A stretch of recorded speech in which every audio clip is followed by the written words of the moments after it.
နော့ကားကိုတမင်တကာတိုက်ချလိုက်ပြီးနောက်လောဘဇောတက်နေတဲ့ရွာသားတွေဟာကုန်တင်ကားပေါ်ကပစ္စည်းတွေကိုလူရက်ဖို့ဝိုင်းအောင်လာကြပါတယ်။ဒါကိုကြည့်ပြီးကျွန်တော်ရဲ့10နှစ်ကြာလက်စားချေမှုအစီအစဉ်အောင်မြင်ပြီဆိုတာသိလိုက်ရပါတယ်။လွန်ခဲ့တဲ့10နှစ်ကကျွန်တော်အဖေမောင်းလာတဲ့ထရက်ကားဟာဒီရွာနားမှာပဲတာယာတွေတန်မိုးဆိုင်ပြီးကားမောက်ခဲ့ပါတယ်။အဖေဟာနေရာမှာတင်ဆုံးပါသွားခဲ့ပြီးသူတင်လာတဲ့တိုးတငယ်တွေကိုဒီရွာသားတွေကအကုန်ခိုးယူသွားခဲ့ကြပါတယ်။ဒါဟာမတော်တဆမှုမဟုတ်ဘဲရွာသားတွေကပစ္စည်းတွေလူကျင်လို့တန်မိုးတွေတမင်ထောင်ပြီးကားကိုမှောက်အောင်လုပ်ထားတာပါကျွန်တော်အမေကတရားစွဲဖို့ကြိုးစားခဲ့ပေမဲ့ဥပဒေကသူတို့ကိုဘာမှမတတ်နိုင်ခဲ့ပဲအမှုရုပ်သိမ်းခံခဲ့ရပါတယ်10နှစ်ကြာပြီးတဲ့နောက်ကျွန်တော်ဒီရွာကိုထက်ရောက်လာခဲ့ပါပြီဒါပေမဲ့ဒီတစ်ခါကျွန်တော်တင်လာတာကတာမန်ရေပွဲတွေမဟုတ်ပဲကမ္ဘာအစိပ်ပြင်းဆုံးအပြာရောင်ကွင်းပါရေပွဲတွေဖြစ်ပါတယ်ရွာနာအရောက်မှာကျွန်တော်ကားကိုတမင်ရက်လိုက်တဲ့အခါလွန်ခဲ့တဲ့10နှစ်ကအဖေကိုလိန်ညာပြီးရွာထဲခေါ်သွားခဲ့တဲ့အဖိုးကြီးရောက်လာပါတယ်သူကရှေ့မှာလမ်းပိတ်နေလို့ဖြက်လန်းပြမယ်ဆိုပြီးကျွန်တော်ကားပေါ်လိုက်လာခဲ့ပါတယ်သူစိတ်ထဲမှာတော့နောက်ထပ်သားကောင်တစ်ယောက်ကိုထောင်ချောက်ထဲဆွဲသွင်းနိုင်တယ်လို့ထင်နေပါတယ်ဒါပေမဲ့သူမသိတာကကျွန်တော်ဟာကားမောက်တေဆုံးသူတွေရဲ့မိသားစုတွေနဲ့ကြိုတင်ညှိနှိုင်းပြီးအရက်တွေပါအသင့်ပြင်ကာထောင်ချောက်ဆင်ထားတယ်ဆိုတာပါပဲကားပေါ်ရောက်တော့အဖိုးကြီးဟာသူ့လူတွေကိုပြင်ဆင်ထားဖို့ဖုန်းနဲ့တိတ်တိတ်လေးစာပို့ပါတယ်ပြီးတော့ကားပေါ်ကရေပွဲတွေကိုကြည့်ပြီးမြို့ကလူတွေစားတဲ့ပရီမီယံရေပွဲတွေပဲအရသာရှိမှာပဲဆိုပြီးလောဘတက်နေခဲ့ပါတယ်ကားဘေးမှာအစိတ်ရှိသည်မစားရလို့စပရေးနဲ့အကြီးကြီးရေးထားတာကိုတောင်သူ့လောဘကြောင့်လုံးဝတတိမထားမိခဲ့ပါဘူးရွာထဲလည်းရောက်ခံနေရောအဖိုးကြီးဟာကားမောက်ရင်သူပါထိခိုက်မှာကြောက်တာကြောင့်ဘိုင်းနာချင်းအောင်ဆောင်ပြီးဆင်းဖို့ကြိုးစားပါတော့တယ်ဒါပေမဲ့ကျွန်တော်ကကားကိုပို့ပြီးအရှိန်မြင်းလိုက်ပါတယ်အဖိုးကြီးထိတ်လန့်သွားပြီးကားထဲကတူနဲ့မှန်ကိုအတင်းထုခွဲပေမဲ့မကွဲပါဘူးဘာလို့လဲဆိုတော့ကျွန်တော်ဒီကားကိုကြီးကမှန်တွေနဲ့အသေးချပြင်ဆင်ထားခဲ့လို့ပါပဲအဖိုးကြီးကကြောက်လန့်တကြားနဲ့ငါ့ကိုလွတ်ပေးပါငါအသက်89နှစ်ပဲရှိသေးတာလို့အော်ဟစ်ငိုယိုနေပေမဲ့အချိန်နှောင်းသွားခဲ့ပါတယ်သူတို့ကျူးလွန်ခဲ့တဲ့ရက်စက်မှုတွေအတွက်တေမင်းကရွာဝအထိကြိုးဆိုနေခဲ့ပါပြီအဖိုးကြီးကငါမသေးချင်ဘူးကားရက်ပေးပါလို့အော်ဟစ်နေပေမဲ့ကျွန်တော်ကတော့စိတ်မပူပါနဲ့အဖိုးကြီးရဲ့ကျွန်တော်ကားမောင်းကျွမ်းကျင်ပါတယ်လို့ပဲအေးအေးဆေးဆေးပြန်ပြောလိုက်တယ်ဒါပေမဲ့ရွာသားတွေဟာဒီတစ်ခါထောင်ချောက်ကိုအကွက်စိတ်ဆင်ထားခဲ့ပါတယ်ရုတ်တရက်ဆိုသလိုထရက်ကားဟာလမ်းပေါ်ကမြေသားကုန်းတစ်ခုကိုတိုက်မိပြီးကားရှိပြီးတွေကျွတ်တက်သွားပါတယ်ပြီးတော့လမ်းပေါ်မှာအစင်တင်ထောင်ထားတဲ့တန်ချောင်းတွေကိုဝင်ဆိုင်မိပြီးထရက်ကားကြီးဟာဘယ်ဘက်ကိုထိမ့်မနိုင်သိမ့်မရဆောင်းထွက်သွားပါတော့တယ်ကျွန်တော်စတီယာရင်ကိုဘလို့ပဲလှဲ့လှဲ့ break ကိုဘလို့ပဲနင်းနင်းဘာမှလုပ်လို့မရတော့ပဲလမ်းဘေးကဆိုင်တဆိုင်ကိုတက်တက်ကြီးဝင်တိုက်မိပါတော့တဲ့ဝန်းခနဲ့တိုက်မိတဲ့အချိန်ကြောင့်ကျွန်တော်ရဲ့ကိုရင်းအင်္ဂါတွေအားလုံးနေရာလွဲသွားတယ်လို့ခံစားလိုက်ရပါတယ်ကံကောင်းတာကကျွန်တော်ဟာအသက်ကဲတန်ချက်ကအင်ဂျီကိုကြိုတင်ဝတ်ဆင်ထားလို့ဒါမဟုတ်ရင်ဒီနေရာမှာတင်တည်သွားနိုင်ပါတယ်ဒါပေမဲ့ဘေးကအဖိုးကြီးကတော့ကားရှိမှန်ကိုခေါင်းနဲ့ဝင်ဆောက်မိပြီးဒဏ်ရာပလတ်ပွားနဲ့တွေးတန်ရဲရဲဖြစ်သွားပါတယ်အဖိုးကြီးဟာမူးဝေနေတဲ့ကြားကနေရဲဖမ်းမခံရအောင်သူ့အပေါင်းပါရီစီပို့ထားတဲ့ဖုန်း message တွေကိုဖျက်ဖို့ကြိုးစားနေပါတယ်ကျွန်တော်ကအဖိုးကြီးအဆင်ပြေရဲ့လားလို့ဟန်ဆောင်မေးရင်းသူ့ဖြက်ခလုတ်ကိုမနှိမ့်နိုင်ခင်ဖုန်းကိုအတင်းလူယူပြီးမြေပြင်ပေါ်ပစ်ချလိုက်ပါတယ်ဒီတက်တွေကိုတော့ဖျက်ဆီးခံလို့မဖြစ်တာကြောင့်ပါမကြခင်မှာပဲချင်းတောင်းတွေအိတ်တွေကိုစီကင်ထားတဲ့ရွာသားတွေဟာကားပေါ်ကလွင့်စင်ကျနေတဲ့ရေပွဲတွေကိုလူဖို့ခြေတံတဝုံဝုံနဲ့ရောက်လာကြပါတယ်ကျွန်တော်ကလူအုပ်ကြီးကိုကြည့်ပြီးကဲကြပါဦးရဲခေါ်ပေးကြပါဦးဟုတ်လို့အော်ဟစ်အကူအညီတောင်းမိပါတယ်ဒါပေမဲ့လောဘဇောတက်နေတဲ့ရွာသားတယောက်ကဘာလို့ရဲခေါ်ရမှာလဲဒါကချမ်းသာတဲ့သူတွေစားတဲ့အဆင့်မြင့်ရေပွဲတွေပါတီတခါတော့အိမ်ယူသွားပြီးအားရပါရမြည်ရမယ်လို့ဆိုပြီးကျွန်တော်ကိုအော်ရပြပါတော့တယ်အဖွားအိုတွေကလည်းငါတို့ဖုန်းမတုံးတက်ဘူးကိုဘာသာကိုပဲတွားတွားချက်ဆိုပြီးတွားတွားနေတဲ့အဖိုးကြီးကိုပြစ်ထားကရေပွဲတွေကိုပဲအလူရက်ကောက်ကြပါတယ်သူတို့စိတ်ထဲမှာဒီရေပွဲတွေကိုမျိုးသားတွေစီဈေးကြကြီးနဲ့ပြန်ရောင်းပြီးချမ်းသာဖို့ပဲတွေးနေကြတာပါမိနစ်ပိုင်းတွင်းမှာတင်ကားတစ်စီးလုံးလူရက်ခံလိုက်ရပါတယ်ကျွန်တော်ကဟန်ဆောင်ပြီးမယူကြပါနဲ့တောင်းပန်ပါတယ်ဒါတွေကအစိတ်ပြင်းနဲ့တေကုန်လိမ့်မယ်လို့တားဆီးပေမဲ့သူတို့ကအဖိုးကြီးစီကအရသာရှိတဲ့ရေကြေပွဲလို့ကြားဘူးတာကြောင့်မင်းတို့ပဲစားရမလားဆိုပြီးပို့လူကြပါတယ်ကွက်တိပါပဲနောက်ထပ်ကျွန်တော်ကြိုတင်စီစဉ်ထားတဲ့အရက်တင်ဆောင်လာတဲ့ကုန်တင်ကားတစ်စီးရွာဝင်ပေါက်ထဲမောင်းဝင်လာပြီးတန်ချောင်းတွေကိုတိုက်မိကမှောက်သွားပြန်ပါတယ်မြေပြင်ပေါ်ဖိတ်ကျလာတဲ့အရက်တွေကိုမြင်တော့လောဘသားရွာသားတွေဟာချင်းတောင်းတွေနဲ့အလူရက်ထပ်ပြေးကြပြန်ပါတယ်နောက်ဆုံးတော့အချိန်ကြပြီလို့ကျွန်တော်စိတ်ထဲကရေရွတ်လိုက်ပါတယ်ကျွန်တော်ကားပေါ်ကဆင်းပြီးရွာသားတွေရှိကိုအပြေးသွားကအမစားကြနဲ့ဒါကအပြာရောင်ကွင်းမှာရေပွဲအစိတ်ပြင်းနဲ့အခုကျွန်တော်ကိုပြန်ပေးပါလို့ထိတ်လန့်တကြားအော်ပြောလိုက်ပါတယ်ဒါပေမဲ့ရွာသားတယောက်ကကျွန်တော်ကိုမြေပြင်ပေါ်တွန်းလှည့်ပစ်ပြီးဒီရေပွဲကအစိတ်ရှိတယ်လို့ဘသူပြောလဲမျိုးသားတွေတောင်ကြိုက်ကြတာပဲလို့ဆိုပြီးရန်လုတ်ပါတယ်ကျွန်တော်ကဦးလေးလုံးဝမစားနဲ့အရက်နဲ့လည်းမတွဲနဲ့ဒီရေပွဲကအရက်နဲ့တက်ပြူရင်အလွန်အစိတ်ပြင်းသွားတာယေရှုခရစ်တော်တောင်ဆင့်မကယ်နိုင်ဘူးလို့ထပ်မံတတိပေးလိုက်ပါတယ်ဒါပေမဲ့သူကအေးဆက်ဆက်နှာခေါင်းရှုံပြီးမင်းကငါတို့ကိုလိန်ပြီးခြောက်နေတာမယုံရင်အခုပဲစားပြမယ်ဆိုပြီးရေပွဲကိုတိုးဆုံမှုမရှိပါဆက်သေးထိုးထက်ကအရက်တငုံနဲ့မျိုးချလိုက်ပါတော့တယ်သူကကြည်စမ်းငါးပါဖြစ်လို့လဲမင်းကလိန်ရဲသေးတယ်လို့ပြောနေတော့စကားတောင်မဆုံးသေးပါဘူးခဏအတွင်းမှာပဲသူဟာမျက်လုံးတွေပြူးထွက်ပြီးမြေပြင်ပေါ်လဲကြကတကိုယ်လုံးတဆက်ဆက်တုံပြီးတက်ပါတော့တယ်ဒါကိုမြင်လိုက် လိုက်ရတဲ့လောဘကြီးတဲ့ရွာသားတွေအားလုံးချက်ချင်းကြောက်လန့်တကြားသွေးပြက်သွားကြပါတော့တယ်လူတယောက်ရှိမှတင်အစိတ်တက်ပြီးလဲကျတက်သွားတာကိုမြင်တော့လောဘတက်နေတဲ့ရွာသားတွေဟာကြောက်လန့်တကြားနဲ့လက်ထဲကရေပွဲတွေကိုမြေပြင်ပေါ်ပစ်ချကုန်ကြပါတယ်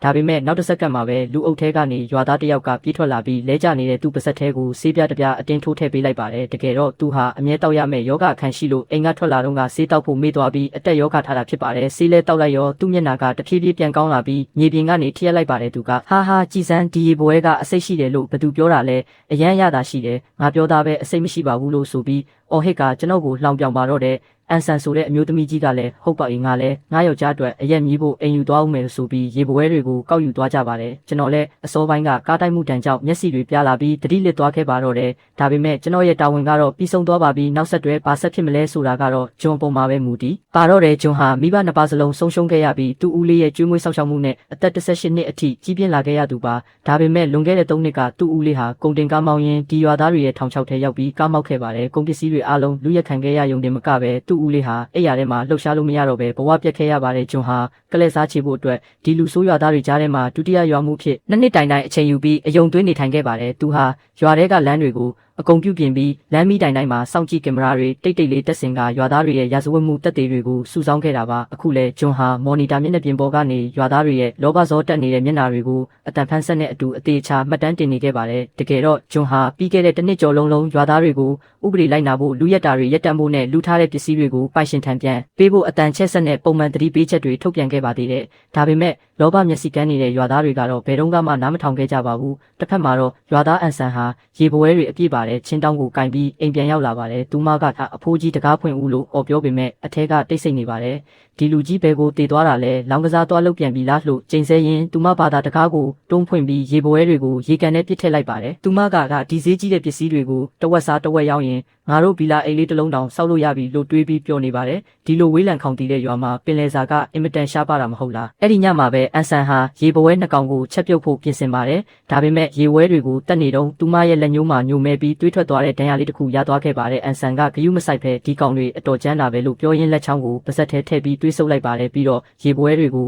ဟင်းအိုးထဲပစ်ထည့်ပြီးလူးလွတ်နေတာကိုကြည့်ကဒါကအင်မတန်ဈေးကြီးတာဒီညငါသားကိုပိုကျွေးရမယ်ကလေးတွေကကြီးထွားနေတော့အာဟာရလိုတယ်လို့တွေးနေခဲ့ပါတယ်ညစာစားတဲ့အခါမှာတော့အန်ဆန်ရဲ့သားဖြစ်သူကရေပွဲပြုတ်ကိုအားရပါရကြိုက်စားရင်းအမေဒါပါရေပွဲလဲအရန်ရတာရှိတာပဲလို့မေးပါတယ်အန်ဆန်ရဲ့သားဖြစ်သူကလည်းဒီနေ့ truck ကားတစ်စီးမောက်လို့အဖေလူလာတဲ့ပစ္စည်းတွေလေးကောင်းတယ်မလားလို့ပြန်ပြောပါတယ်အဲ့ဒီအချိန်မှာကောလိပ်မှာတတဗေဒဘာသာရက်တက်နေတဲ့အန်ဆန်ရဲ့သားဖြစ်သူကမိဖို့ချောင်းထဲကရေကန်စီလျှောက်သွားရင်းမျက်လုံးပြူပြီးအံ့အားသင့်သွားပါတယ်သူကဒါတာကကပအစိတ်ပြင်းဆုံးအပြာရောင်ကွင်းမှာရေပွဲပဲဒါကိုခရမ်းရောင်တန်းအောင်ဘလို့ကင်တွယ်လိုက်တာလဲလို့ထိတ်လန့်တကြားမေးပါတယ်အန်ဆန်ကဘာတွေလာရှုပ်နေတာလဲငါပဲတက်ပြီးအိုးထဲထည့်လိုက်တာလေလို့အေးစစ်စစ်ပြန်ပြောလိုက်တဲ့အခါအန်ဆန်ရဲ့သားဖြစ်သူဟာကြောက်လန့်တကြားနဲ့မြေပြင်ပေါ်လဲကျသွားပါတော့တယ်သူကအဒီရေပွဲကစနစ်တကျမကင်တွယ်ရင်အစိတ်ကအရန်ပြင်းလုံးနဲ့အခုချက်ချင်းဆေးရုံပို့ပေးပါနောက်ကြရင်ကျွန်တော်တည်လိုက်မယ်လို့အော်ဟစ်ငိုယိုပါတော့တဲ့အန်ဆန်လည်းအခြေအနေမကောင်းမှန်းသိပြီးသားဖြစ်သူကိုမြို့ပေါ်ကဆေးရုံကိုအမြန်ပို့ဖို့အတွက်ကားရှိတဲ့အိမ်နီးနားချင်းနစ်စီကိုကြောက်လန့်တကြားပြေးထွက်သွားပါတော့တယ်နစ်မင်းအိမ်မှာရှိလားကူညီပါဦးငါသားအဲ့ဒီရေပွဲကိုစားပြီးအစိမ့်မိလို့မြို့ထဲကိုအမြန်မောင်းပို့ပေးပါဦးလို့အော်ဟစ်အကူညီတောင်းရင်လောဘရဲ့နောက်ဆက်တွဲတင်မင်းရဲ့ကပ်ပြပွဲဟာအန်ဆန်ရဲ့အိမ်ထဲအထိကူးဆက်လာခဲ့ပါပြီအန်ဆန်ဟာအိမ်နီးနားချင်းနစ်ရဲ့အိမ်ထဲကိုအလောတကြီးပြေးဝင်သွားတဲ့အခါမြင်လိုက်ရတဲ့မြင်ကွင်းကြောင့်စွန့်သွားရပါတယ်နစ်ရဲ့ထမင်းစားပွဲပေါ်မှာလည်းလူလာတဲ့ဝဝဖိုင်ဖိုင်အပြာရောင်ကွင်းမှာရေပွဲကြီးကိုအထင်ရှားခင်းကျင်းထားပြီးသားဖြစ်နေလို့ပါအဲ့ဒီအချိန်ကျမှအန်ဆန်ဟာတရွာလုံးဒီအစိတ်ရှိတဲ့ရေပွဲတွေကိုဝိုင်းလူပြီးစားမိကြပြီဆိုတာကိုသတိထားမိလိုက်ပါတယ်နစ်ရဲ့မျက်နှာဟာဖြူဖြော့နေပြီးနှက်ခမ်းတွေဟာလည်းအစိတ်ကြောင့်ဖူးယောင်နေပါပြီးသွားပြီးအကုန်လုံးသွားပြီးတရွာလုံးဒီအစိတ်ရှိတဲ့ရေပွဲတွေကိုစားလိုက်ကြပြီလို့အန်ဆန်တွေးမိပြီးလူနာတင်ရင်ကိုအတင်းဖုံးဆက်ပါတယ်ဒါပေမဲ့လူနာတင်ရင်တွေဟာသူတို့စီကိုလွယ်လွယ်နဲ့ရောက်မလာနိုင်တော့ပါဘူးဘာလို့လဲဆိုတော့ရွာသားတွေဟာကုန်တင်ကားတွေကိုအေးအေးဆေးဆေးလူရက်နိုင်အောင်လမ်းတစ်လျှောက်မှာကြောက်စရစ်ခဲတွေတစ်ကိုင်းတွေကိုတမင်ဖြန့်ကျဲပြီးရဲနဲ့လူနာတင်ရင်တွေလာမရအောင်ပိတ်ဆို့ထားခဲ့ကြလို့ပါပဲအခုတော့သူတို့တူးခဲ့တဲ့ကျင်းထဲမှာသူတို့ကိုယ်တိုင်ပြန်ပိတ်မိပြီးတေမင်းကိုစောင့်နေရတဲ့ကန်တရားဝိလဲခြင်းပါပဲငါသားမင်းပါမှဖြစ်လို့မရဘူးတော့မဟုတ်ရင်ငါဘလို့ဆက်သက်ရှင်ရမလဲဆိုတဲ့အန်ဆန်ရဲ့ငိုကြွေးတန်ဟာတရွာလုံးမှာပဲ့တင်ထက်သွားပါတယ်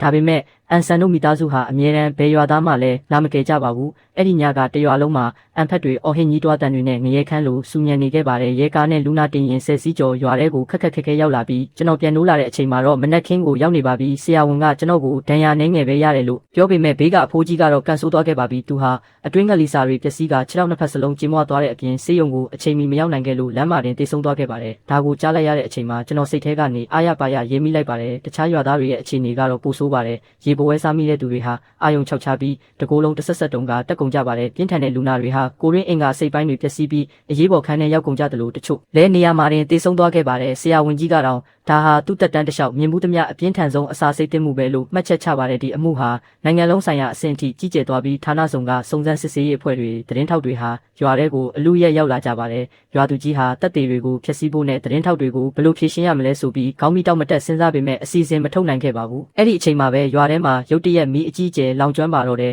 အားနဲ့နေတဲ့ရွာသားတွေဟာမီးရှံတွေကြားမှာမရေမတွက်နိုင်အောင်ဒဏ်ရာရကုန်ကြပါတယ်ဒါဟာကျွန်တော်အဖေနဲ့ဦးလေးအတွက်ဒေါသကိုကောင်းကင်တမန်ကကူညီပြီးတုတ်တင်ပေးလိုက်တယ်လို့ပါပဲရေပွဲတွေကိုအရက်တွေနဲ့အတူမီးရှို့ပစ်လိုက်တဲ့အကွက်ကတော့ရဲတွေတောင်တွေးမိမှာမဟုတ်ပါဘူးကျွန်တော်ဆေးရုံကတင်ပေါ်မှာအောင်နိုင်သူတယောက်လိုပြုံးနေမိပါတယ်ရုတ်တရက်ဆေးရုံခန်းတကားပွင့်လာပြီးရဲရရှိတယောက်ဝင်လာပါတယ်သူကထွက်ဆိုချက်ပေးဖို့တောင်ဆိုတဲ့အခါကျွန်တော်ကအပြည့်အဝပူးပေါင်းပါမယ်လို့ပြောလိုက်ပါတယ်ရဲကကျွန်တော်တို့စုံစမ်းချက်အရခမည်းကဒီလမ်းကိုမလာသင့်ဘူးဘာလို့လမ်းကြောင်းပြောင်းပြီးဒီရွာထဲဝင်လာတာလဲရည်ရွယ်ချက်ရှိရှိလုပ်တာလားလို့မေးပါတယ်ကျွန်တော်ကလည်းကားပေါ်ကအဖိုးကြီးကအဝေးပြေးလမ်းပိတ်နေလို့ဖြက်လန်းပြမယ်ဆိုပြီးခေါ်လာတာပါသူ့အိမ်ကိုလိုက်ပို့ခိုင်းလို့ပါလို့တဘာဝကြကြပဲဖြေလိုက်ပါတယ်ပြီးတော့ဒါနဲ့ကျွန်တော်ဖုန်းကိုရောတွေးမိလားပြကျွန်တော်ကဘဝမှတ်တမ်းဗီဒီယိုရိုက်ရတာဝါသနာပါလို့ကားပေါ်မှာဗီဒီယိုဖွင့်ထားမိတဲ့ဖြစ်စဉ်တစ်ခုလုံးအဲ့ဒီထဲမှာပါပါတယ်လို့အရေးအမွေပြောလိုက်ပါတယ်ရဲရရှိကဟုတ်ကဲ့ဖုန်းကိုတွေ့ပါတယ်ရေနဲနဲဝင်သွားလို့နီးပညာဖွဲ့ကအချက်လက်တွေပြန်ဆယ်နေပါတယ်ခမရဖုန်းထဲကတက်တေတာရရင်တော့တန်တရားရှိသူရွာသားတယောက်ကိုမှအလွတ်ပေးမှာမဟုတ်ပါဘူးလို့ပြောပါတယ်ကျွန်တော်ကလည်းစိတ်ထဲကနေဟုတ်တယ်ငါမှပြီးတော့တောင်သူတို့ကိုလွတ်မြောက်ခွင့်ပေးလို့မရဘူးလို့တွေးလိုက်မိပါတယ်ပြီးတော့အဲ့ဒီအဖိုးကြီးဖုန်းကိုရောတွေ့လာပြသူကားပေါ်မှာတယောက်ယောက်စီကိုအတင်းစာပို့ပြီးသတင်းလမ်းပေးနေတာလို့မေးလိုက်တဲ့အခါရဲရရှိကစိတ်မပူပါနဲ့မတော်တဆမှုဖြစ်ပြီးကြတဲ့ကအဖိုးကြီးရဲ့ဖုန်းကိုလည်းကျွန်တော်တို့တင်စီရမိထားပြီးပါပြီလို့ပြန်ဖြေပါတယ်အခုတော့ဂျွန်ရဲ့လှုပ်ဝက်ကမရမှတ်တမ်းတွေကျွန်တော်ဖုန်းထဲကဗီဒီယိုတက်တွေနဲ့အဖိုးကြီးရဲ့ဖုန်းထဲကလူရက်ဖို့စီစဉ်ထားတဲ့ message တွေကြောင့်လောဘဇောတက်ပြီးလူတက်လူရက်ခဲ့တဲ့ရွာသားတွေအားလုံးဟာဥပဒေရဲ့ထောင်ချောက်ထဲကိုလုံးဝရုံမထွက်နိုင်အောင်တက်ဆင်းသွားကြပါတော့တယ်ရဲရရှိကဆက်ပြောပါတယ်အဖိုးကြီးဖြတ်ဖို့အချိန်မရလိုက်တဲ့ message တွေထဲမှာခမည်းရဲ့ကားနံပါတ်နဲ့ကားကရွာကိုဘယ်ချိန်ဖြတ်သွားမလဲဆိုတာနဲ့လမ်းရဲ့ဘယ်နေရာမှာတန်ချောင်းတွေထောင်ရမလဲဆိုတဲ့ညွှန်ကြားချက်တွေအတိအကျပါဝင်နေတယ်ဒါကြောင့်ဒါဟာမတော်တဆမှုမဟုတ်ပဲရည်ရွယ်ချက်ရှိရှိလုပ်ထားတဲ့လူတက်လူရက်မှုပဲအခုဤပညာဌာနက data တွေကိုအပြည့်အဝပြန်ဆယ်နေလို့တက်တွေဒီထက်ပိုထွက်လာဦးမှာပါထဲနောက်တစ်စက္ကန့်မှာပဲရဲရရှိရဲ့ဖုန်းမြည်လာပါတယ်ဖုန်းပြောပြီးနောက်ရဲရရှိရဲ့မျက်နှာဟာတင်းမာတော့အားပြီးဤပညာအဖွဲ့ရဲ့စုံစမ်းချက်အရဒါဟာအဖိုးကြီးရဲ့ပထမဆုံးရာဇဝတ်မှုမဟုတ်ဘူးသူဟာကားသမားတွေကိုထောင်ချောက်ဆင်လူရက်တက်ဖြတ်တဲ့ဂိုင်းတစ်ခုရဲ့ကျိုးကင်သူဖြစ်နေတယ်သူတို့ကြောင့်အသက်ဆုံးရှုံးခဲ့ရတဲ့ truck ကားမောင်းသမားတွေမရေမတွက်နိုင်အောင်များပြားလာတယ်လို့တရွာလုံးကလူတွေလည်းဒီရာဇဝတ်မှုမှာပါဝင်ပတ်သက်နေကြတယ်လို့ပြောပါတယ်ဒါဟာတရွာလုံးပူးပေါင်းပြီးလှုပ်ဆောင်ခဲ့တဲ့အုပ်စုဖွဲ့ရာဇဝတ်မှုကြီးဖြစ်လာခဲ့တာပါသူတို့ဥပဒေကြောင်းအရတက်သေးတွေအများကြီးမိသွားပြီဆိုတာကိုကျွန်တော်ရိပ်မိလိုက်ပါတယ်ဒါကြောင့်ကြောက်လန့်တကြားဖြစ်ချင်အောင်ဆောင်ပြီး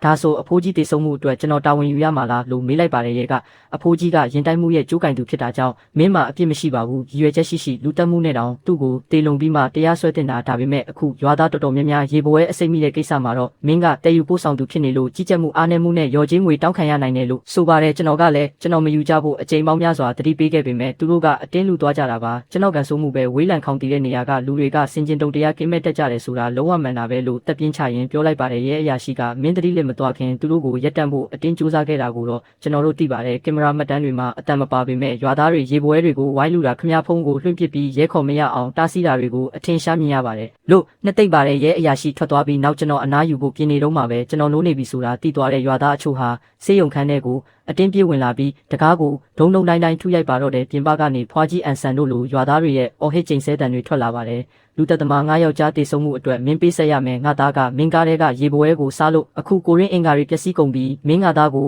ကြောက်ကပ်ပြန်ပေးရမယ်အထဲမှာပုံမနေနဲ့မင်းရှိနေတာငါတို့တည်တယ်လို့တွေးယူတွေးတန်းအော်ဟစ်နေကြပါတယ်ဒါတွေကိုနားထောင်ပြီးကျွန်တော်ကတင်ပေါ်မှာတိုးတိုးလေးရေမောလိုက်ပါတယ်ဆက်လုပ်ကြဆန်းငါကိုပို့ပြီးကျိန်ဆဲလိုက်ကြဆန်းမင်းတို့အတွက်ပိုကြီးတဲ့ငရဲခန်းကလာနေပြီးစုံစမ်းစစ်ဆေးမှုတွေပုံမနှက်ဆိုင်လာတာနဲ့အမျှရွာသားတွေဟာ နှစ်စဉ်နှစ်တိုင်းရင်တိုင်းမှုတွေတမင်ဖန်တီးပြီးကုန်ပစ္စည်းတွေလူရက်ခဲ့တဲ့တပ်တွေအကုန်ပေါ်လာပါတော့တယ်တရွာလုံးဟာလူအဖွဲ့အစည်းရဲ့ပိုးမွားတွေကပ်ပါကောင်တွေအဖြစ်သတ်မှတ်ခံလိုက်ရပြီးပြည်သူလူထုရဲ့ဒေါသလိုင်းတွေရိုက်ခတ်လာတာနဲ့အမျှဥပဒေရဲ့အပြင်းထန်ဆုံးပြစ်ဒဏ်နဲ့ရင်ဆိုင်ရပါတော့မယ်လွန်ခဲ့တဲ့နှစ်တွေကခံခဲ့ရတဲ့ truck ကားမောင်းသမားတွေရဲ့မိသားစုဝင်တွေဟာလည်းတရားမျှတမှုအတွက်အသီးသီးရှေ့ထွက်လာကြပါတယ်ကားမောက်တေသူရဲ့မိခင်တဦးကသတင်းထောက်တွေရှေ့မှာငိုယိုပြီးဒီရွာသားတွေကလူအသက်ကိုမြေမှုန့်လိုသဘောထားပြီးကုန်တင်ပစ္စည်းတွေကိုအတင်းအကျပ်သိမ်းယူခဲ့ကြတာပါသူတို့လမ်းပေါ်မှာတန်ချောင်းတွေတမင်ကျဲထားလို့ကျမသားရဲ့ truck ကားမောက်ပြီးနေရာမှာတင်ပွဲချင်းပြီးတေဆုံးခဲ့ရပါတယ်ဒီလူတွေက truck ကားမောက်သူတွေရဲ့သွေးတွေကိုတောက်ပြီးအားရပါရပျော်ပါနေကြတဲ့ကပ်ပါကောင်တွေပါသူတို့ကိုထောင်ထဲမှာပဲဆွေးမြေ့အောင်ကျမတို့အဆုံးထိတရားစွဲသွားမယ်လို့နာကြီးစွာထွက်ဆိုပါတယ်ဒါကတော့တေဆုံးသူကားသမားအရေးအတွက်များပြားလွန်းလို့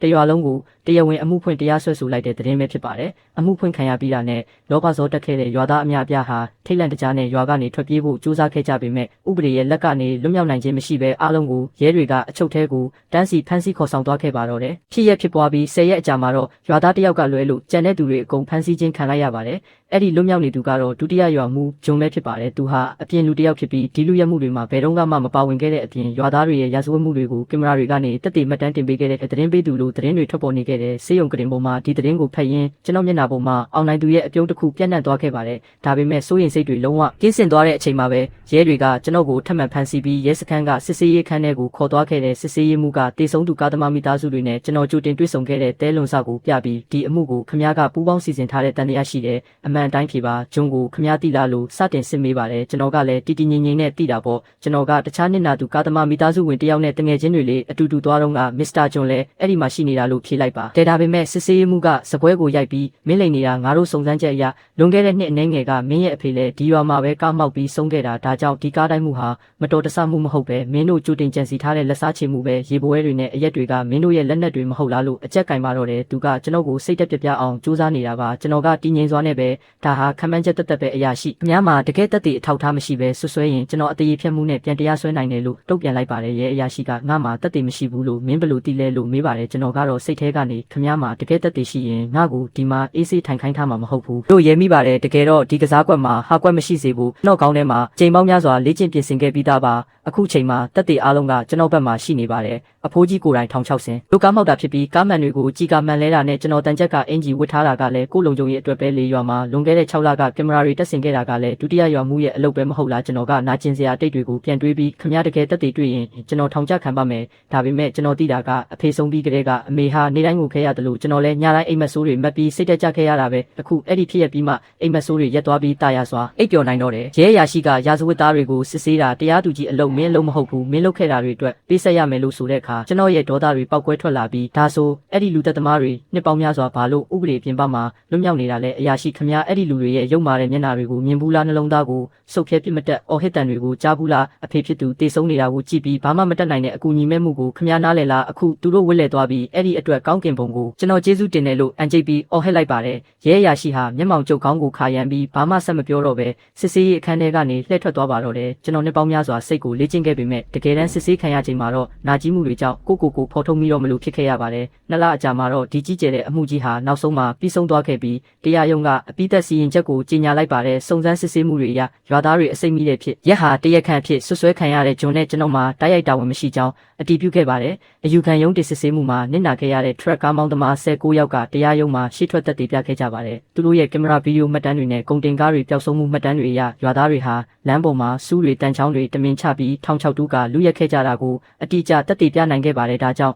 ရွာသားတွေရဲ့လုပ်ရဟာအုပ်စုလိုက်လူရက်မှုအများပြည်သူလုံခြုံရေးကိုအန္တရာယ်ပြုမှုနဲ့ရည်ရွယ်ချက်ရှိလူတက်မှုမြောက်တယ်လို့တရားရုံးကဆုံးဖြတ်လိုက်ပါတယ်ခိုင်လုံတဲ့သက်သေတွေကြောင့်အဓိကတရားခံကြောင်းနဲ့အပေါင်းပါတွေကိုထောင်ဒဏ်15နှစ်အဖွားကြီးအန်ဆန်ရဲ့သားအပါဝင်73ဦးကိုထောင်ဒဏ်10နှစ်နဲ့ကျန်တဲ့သူတွေကိုထောင်ဒဏ်9နှစ်စီအတီးတီးချမှတ်လိုက်ပါတော့တယ်ဒီစီရင်ချက်ကိုကြားလိုက်ရတဲ့အချိန်မှာပဲဂျွန်နဲ့ကျွန်တော်ဟာနှစ်ပေါင်းများစွာအစိတ်တင်ခဲ့တဲ့ရင်ဘတ်ထဲကနာကျင်မှုတွေအရေးပျော်ပြီးနောက်ဆုံးမှာစိတ်အေးချမ်းတာမှုရရှိသွားခဲ့ကြပါတယ်ဂျွန်ကဒုတိယရွာသူကြီးယာဒူးကနေချက်ချင်းနှုတ်ထွက်လိုက်ပြီးတခြားမြို့မှာအလုပ်လုပ်ဖို့ပြင်ဆင်နေပါတယ်သူကကျွန်တော်ကိုမင်းနောက်ပါဆက်လုပ်မှလဲကုန်တင်ကားဆက်မောင်းဦးမလားလို့မေးပါတယ်ကျွန်တော်ကပြုံးပြီးမောင်းမှာပေါ့အခုဆိုရင်ဒီလမ်းကြောင်းကရှင်းလင်းသွားပြီမို့လို့နောက်ထပ်ဘဲရင်မောင်းညီကိုတွေမှလမ်းပိတ်ဆို့ခိုးယူခံရတော့မှာမဟုတ်ဘူးလို့ပြန်ဖြေလိုက်ပါတယ်မောင်မိုက်နေတဲ့ရာဇဝတ်မှုတွေကိုရှင်းလင်းပစ်ပြီးအနာဂတ်ရင်မောင်းညီကိုတွေကိုတရားမျှတမှုဆိုတာတကယ်ရှိကြောင်းသက်သေပြချင်ပါတယ်အမောင်ထုဘလောက်ကြီးနေအောင်ကြီးကတော့တနေ့ဖြာကျလာမှာပါပဲဒီရွာရဲ့မကောင်းမှုအမြင့်တွယ်နေတာတွေကို ဆွဲထုတ်နိုင်ခဲ့ပါပြီ။ဒါပေမဲ့မြို့တော်ကလူအချို့ကတော့အမောင်ထုထဲမှာလှုပ်ရှားပြီးအလင်းရောင်ကိုဖုံးလွှမ်းမှုစူးစမ်းနေကြတော့မှပဲဒါပေမဲ့ကျွန်တော်ကတော့အဲ့ဒီမြို့ပြရဲ့အလင်းရောင်ဖြစ်